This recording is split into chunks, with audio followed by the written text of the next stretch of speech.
warar dheeraad ayaa waxay ka soo baxayaan qarax gaari oo barqanimadii maanta ka dhacay magaalada Jowhar gaar ahaan halka loo yaqaan Todobada Geed kana agdhow Hotel Nuurdoob oo bishii hore lala beegsaday gaari waxyaabaha qarxa laga soo buuxshay. Qaraxa maanta ka dhacay Jowhar ayaa waxa uu ahaa gaari nooho ah oo lagu soo raray waxyaabaha qarxa isla markaana la dhigay hareeraha wadada. Inta la xaqiijiyay 6 ruux ay ku jireen haweenka ganacsada iibinta shaahiga isla markaana ku iibin jiray agagaarka goobta qaraxa uu ka dhacay ayaa ku dhaawacmay qaraxaas.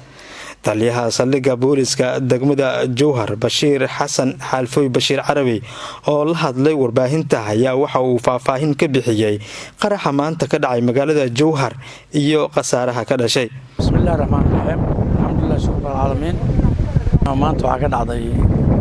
مصيبة إله سعودي سجعل إله أمتس عيش وطلق لنا مطعم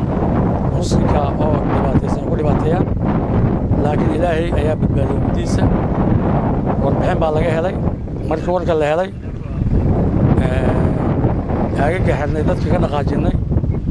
أنا كو شغالي ودنو بارسي وحي ودنو أيك غير قبيل رادينينو أيو مركو أرتينو فشلي وقرحيي إلهي أمدك بدبادي سياسي إنه بدبادي قرحة وأنا بقول هلي وعيو طلق للماشي وأعرف توحى أمد فريدو وعلى طلق للدكاس أمدها ماشي جيدا هوسكا فريدو إن الله يو إلهي ياس أمديسك بدبادي وأمديس الجعل ساس ترادد وحاوشي يعني ما كان قوياشا سيدا وحكو قال بيسيني إذا كان دباتينا ومدنا دباتينا أنا كان هدي لا يرادو واقف في جيجناي هادنا وحوشود واكو جرنا وانا